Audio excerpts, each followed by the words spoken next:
Tzu Chi volunteers visit the flood areas of Anhui Province to evaluate the needs of the affected communities.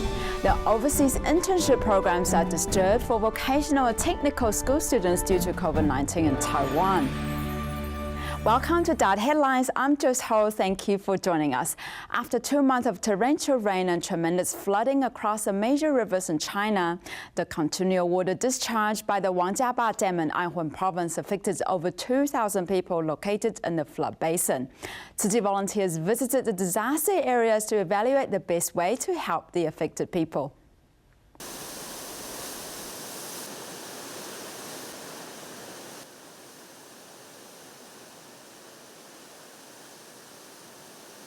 Now we're seeing that the 13 gates of Wangjiaba Dam are all open. The Wangjiaba Dam and the Anhui River is located at the upper mid-section of the river, so the release of water can protect Henan and Jiangsu provinces. When the Wangjiaba Dam releases water to the flood basin, it would cause damage to 4 towns. It is a necessary sacrifice, where 195,000 people in 4 towns were affected. As the floods begin to recede, the damage starts to appear.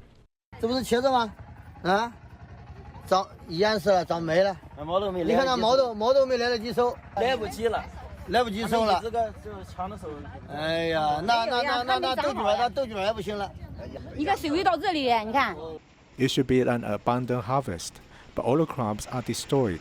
Government officials lead Tzu Chi volunteers to take a boat to assess the damage. We're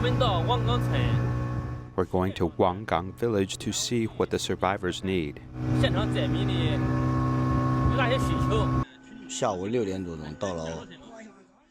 At 6 in the evening, we came to this village, and this village is still submerged in water. We can see the trees over there, where only the tops are above the water, so the flood is still very deep. There is a house over there, and only its roof is above the flood. We're now ready to go to the land.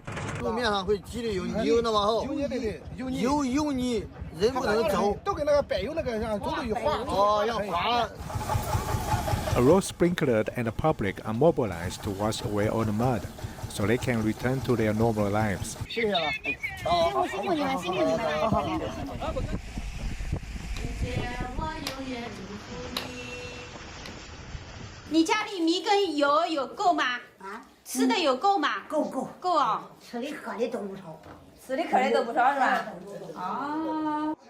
The resident puts the donated food on the higher ground to avoid being damaged, so she can have food to eat. The volunteers also talk to local governments about how to help the survivors. Tzu Chi volunteers go to flooded areas to assess the damage, so they can come up with a plan to help the survivors. During the pandemic, Tzu Chi Indonesia chapter has been cooperating with the military and police forces to distribute relief supplies. Recently, more than 2,000 food cartons have been handed out in Banjong and Tangerang to the families in need, securing a stable food source for a period of time. During times like this, earning money is almost an impossible task. A family making rubber shoelaces for flip-flops only earns roughly $1 plus few cents within a week. Doing this is enough. This is why 2 days a week I will go out and sell water, making $2 a day. Tzu Chi volunteers arrived and gave 300 boxes of food to local communities, solving their short-term needs. I'm very grateful to receive this box of food. The supplies in here can last us for days. Every food box is an aggregation of love from Tzu Chi, Indonesia's military and police forces, answering the calls of the people. Through today's supply distribution, we also celebrate the 73rd anniversary of the Indonesian Air Force. It's certainly meaningful to be able to interact with communities through events like this.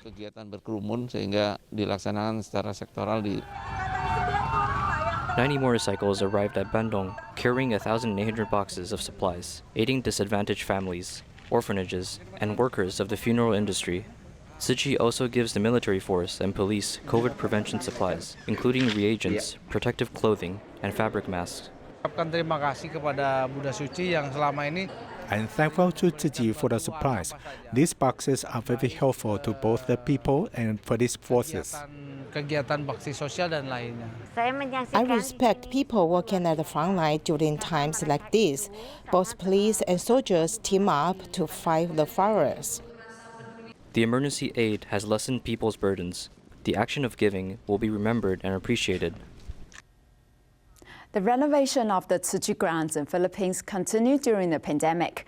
Not only the interior refurbishment is almost finished, the replicas of the wooden hut and Jingsi abode are also close to completion, hoping to attract more people to do good deeds. Taking inspiration from Hualien's Jingsi abode and the small hut Master Zheng Yang practiced in, Tzu Chi Cultural Mission Center in Philippines is meant to become a Buddhist holy land for people. Master Zheng Yang started when she was just alone, living in a small black hut. It's part of the Tzu Chi history. And we have the Jingsi abode. During the epidemic, the city was shut down, but Tzu Chi carried on with giving supplies and rice to local communities. The refurbishment of Tzu Chi grounds continued. Classrooms, dormitories are set, waiting for future volunteers to come in. This our master. We miss going to our Hualien, so at least we have this here.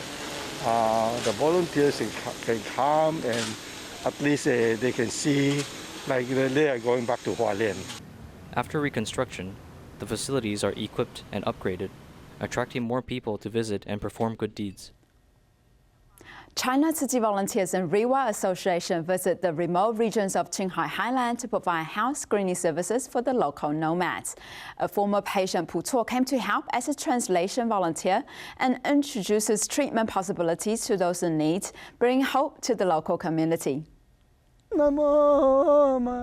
Beautiful scenery along with clear blue skies. This is the home of the nomads.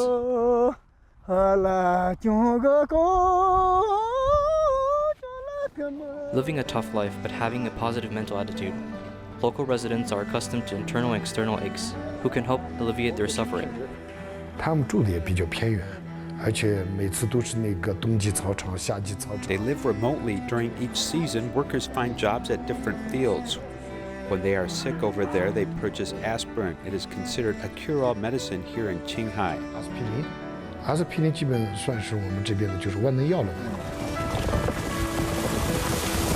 From heart disease, eye issues, to spine problems, Tzu Chi and Rewa Association volunteers made sure that every resident received care.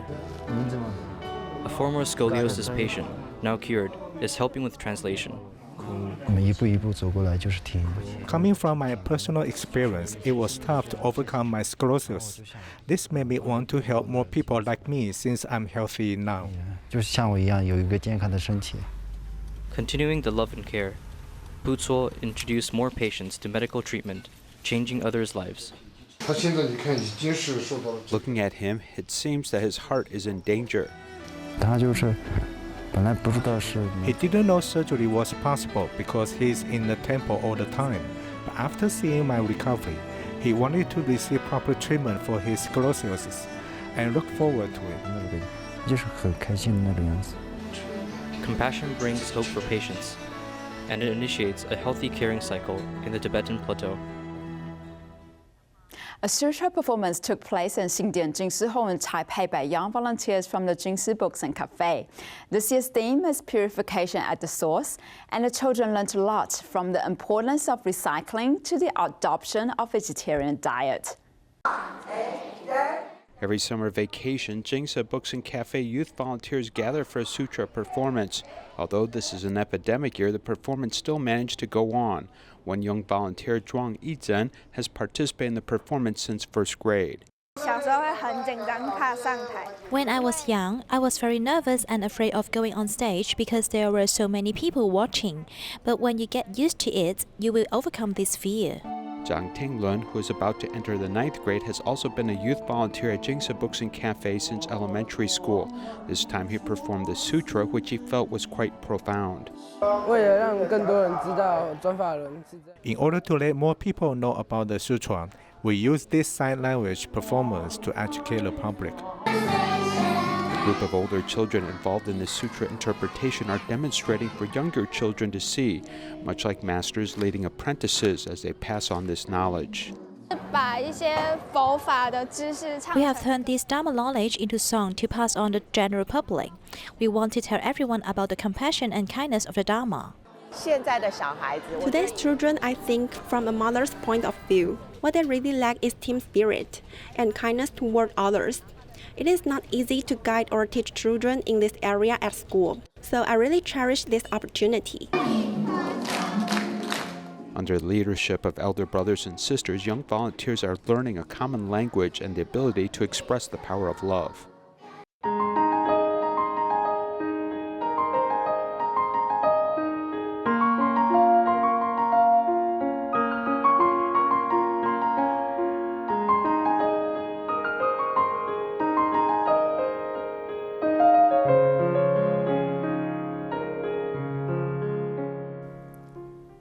A new series today looks at the effects of COVID-19 upon the students' schooling plans and the graduates' employment opportunities. The first report focuses on the adjourned or cancelled schedules of overseas internships for vocational and technical school students in Taiwan. Let's take a look at how the students have been and will be dealing with the effects of the widespread epidemic.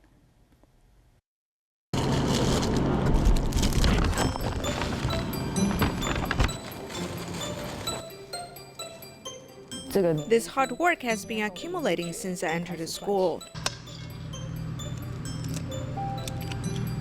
Both your academic grades and technical skill levels need attending to.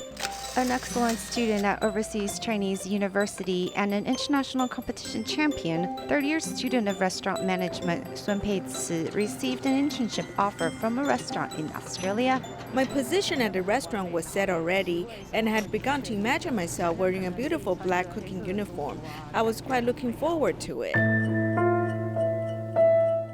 Due to the spread of COVID-19, Sun was not able to leave the country to fulfill her internship. Meanwhile, another student returned to Taiwan also because of COVID-19.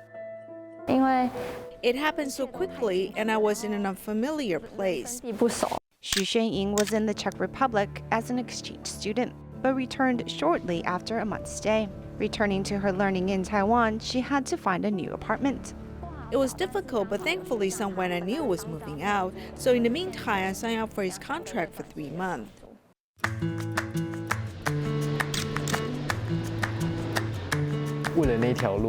That road is where I was headed. I had planned to go there with an eye for adventure, see some place different. 16 students who major in marketing and logistic management were supposed to be in Singapore for a year, but that was cut short to 9 months. These students, most of them finished an industry report to help them figure out their future. Of course, a few special students can find another internship to partake in.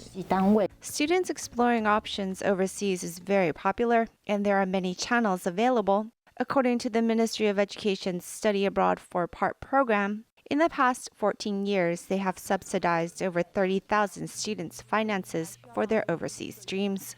With the spread of the virus, plans have been disrupted. As of May of this year, according to statistics calculated by paperwork submitted by schools, 38 programs have been cut short, 36 are delayed, and 12 have been canceled. There are also those who have changed their location or lowered their prospect numbers. In total, 96 internship programs have been affected. If every internship program has 5 students attached to it, that means near 500 students have been affected. Domestic internships are also experiencing some difficulties, since technical and vocational students depend on practical work training to help gain the right footing for their job. There were 4 spots available originally, but because of the pandemic, only 1 spot was available. I have a place that is confirmed, but there hasn't been any further notification, so it's worrying. When the epidemic ends and consumption boom happens, I believe these talents will be very much in demand. With this expertise, the students can be ready to welcome the recovery period. He Qishen is entering his 4th year in college, and he's the president of his major. He has plenty of experience in planning activities for his peers. It was pretty crushing. I had my heart set on going to that company since my first year in school. Unable to go to his dream marketing company, he quickly adjusted his broken heart and found a new program at a department store. I can use my ability in organizational management and also in planning for activities. Adapting or waiting, delays or cancellations, all these changes due to COVID-19 will become a thing of the past, and this time will become a faint, distant memory. Fifth-year nursing students from Tzu Chi University of Science and Technology visited Guanshan, Taiwan to experience the provision of long-term care for elderly with dementia. They started by giving self-introductions and designed interactive activities to build confidence for their future clinical work. For their first interaction with the elderly, the students started to practice by saying hello. Though they were shy at first, fortunately, they learned to be quite professional the next day.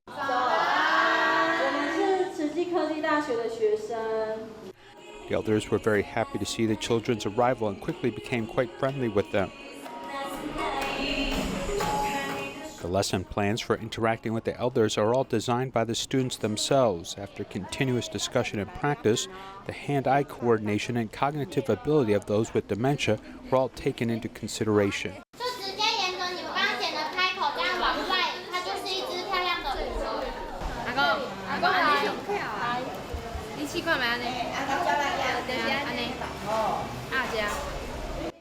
We wanted to let them think, and then give an answer such as what day is it today.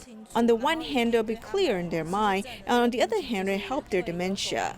From the beginning, such as creating the lesson plan, to the present, such as doing these activities, the elders are very happy. I think the most important thing is them being happy. Seeing the happy smiles of the elders, the children feel a sense of accomplishment. Their first experience with community service has made quite an impression. We really hope that students have the opportunity to work with the community. Just let them think about what they have learned in school. Is it suitable to be used here? So I want to take them to experience this. I wanted to think about what they have learned and what they need to work on by themselves through this experience. By attending class and learning through practice, these students can now be better prepared to safeguard the health and happiness of elders in their community. Tzu Chi University of Science and Technology Humanity Club students held a children's summer camp at Shumei Elementary School in Jinmen, Taiwan for the first time. The camp did not only include classes on humanity, ecology, art and science, it also included free eye examinations. Let's join them there. The girl is singing and the youngs brought before her.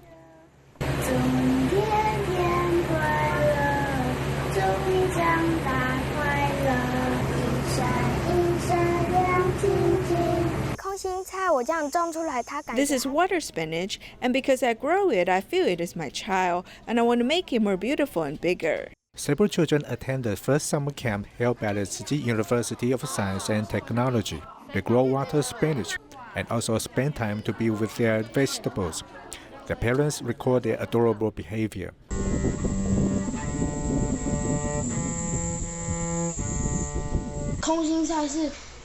How tall are the water spinach today? 1, 2, 3, 4, 5, 6. There are 6 now.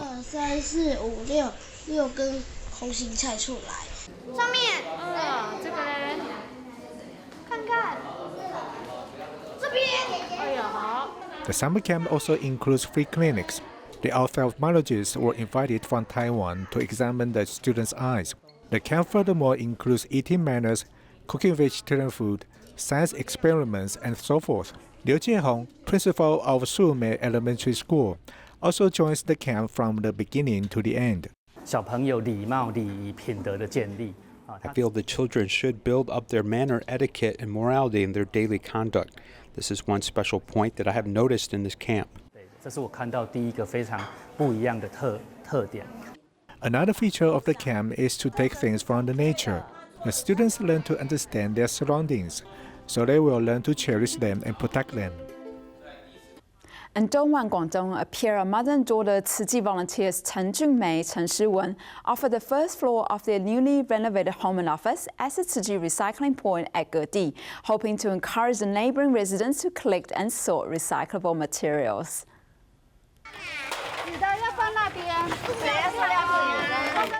In the evening, Tzu Chi volunteers led the public to sort recyclables. You see, there is a triangle at the bottom. If the number inside the triangle is 1, that is to say, it belongs to the group of plastic bottles. Now we also sort recyclables at home, just to separate dry and wet stuff. But through this activity, we can learn more about sorting.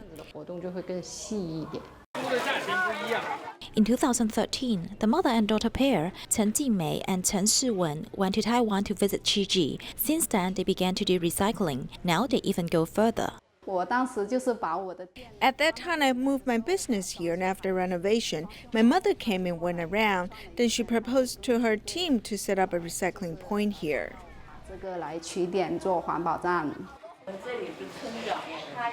The village chief here is very sportive. He just told us to restore the place and arrange all recyclables after doing recycling.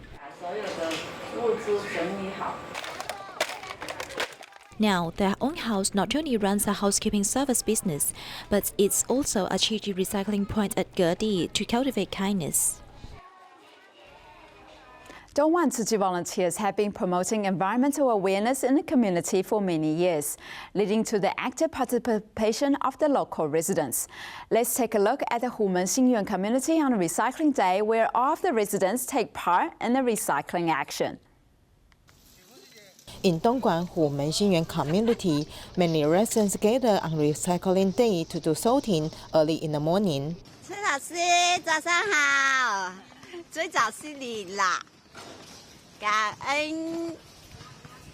Tzu Chi has been doing recycling in this community for a long time. Many households sort recyclables and wait for volunteers to collect them. Retired teacher Xin Xiangyang originally sent items downstairs by himself, but during the academic, the family accumulated too many recyclables and had to ask volunteers to help.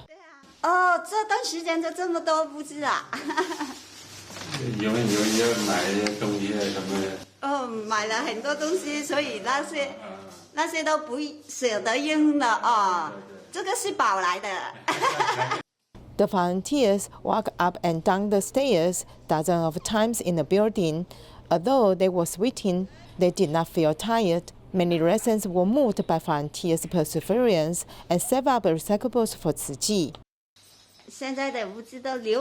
The recyclables are left to us. I have a reason to do good deeds, so everyone will be good. After collecting recyclables, residents and volunteers immediately sort them. The concept of environmental protection already has taken root in this community. Dallas Tzu Chi grade level preschool teachers designed a drive-through graduation ceremony to celebrate the children's achievements while keeping safe social distance. Thank you for joining us and see you next time.